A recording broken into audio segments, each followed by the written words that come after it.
alipewa nafasi ya kumchukua binti, ama alipewa yule msichana, sisemi kama ni zawadi, lakini kwa ushujaa na ile imani ya kutetea.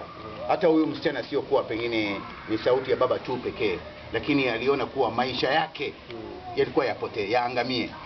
Lakini kwa imani nzuri ya huyu mtu, hata yeye mwenyewe alikuwa haoni kinyume kuolewa na yule bwana ambaye amemtetea kiasi kikubwa.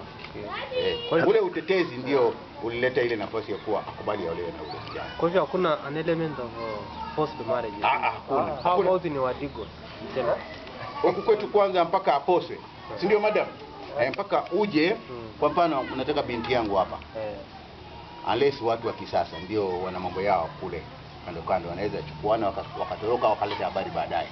Lakini katika zile taratibu zetu huku ni mmemwona binti yangu, pengine mmekutana tu huko shuleni ama huko barabarani, unamwambia binti, habari mzuri, unaonekana kama unanivutia, yani kwa jumla mtaongea yale maneno yenu ambayo alafu anakuambia ni sawa, waoneleaje kama tunaweza kuunganisha tukawa kitu kimoja. Nakwambia sasa mimi nakubalia, lakini nenda uambie wazazi wako waje kwa wazazi wangu. Sasa huyu msichana naye akija, kama hawezi kupeana ripoti moja kwa moja kwa baba, anaweza kumwambia hata kama ni shangazi, kuna kijana ameniambia amenipenda na hata mimi nimempenda, kwa hivyo huenda wakati wote wazazi wake wanaweza kuja hapa. Hiyo upatikana, si ndio vile madam? Kitu namna hii. Katika hadithi ya kwanza mtu ana uhuru, kwa sababu msichana wa kwanza hakuwa anataka kuolewa na huyo kijana, basi aliambiwa baada ya kuulizwa hii shanga ni yako, akakubali akaambiwa utaolewa na huyo.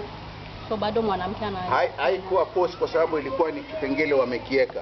Kinapotimia tu kwa mtu yeyote yule ambaye atakuwa ana uwezo huo wa kuwa anaweza kumshinda msichana, ilikuwa ni huyo msichana akubali aolewe, kwa sababu yeye mwenyewe pia. Kwa maana swala ambalo ningeuliza hapa ni kama mambo ya mapenzi. Je, katika hali kama hii tunazingatia mambo ya mapenzi kweli? Kwa sababu itakuwa ni kwamba yeyote ile atakaye jibu ni kushinda kwa maswali ndiye utakaye olewa na nini.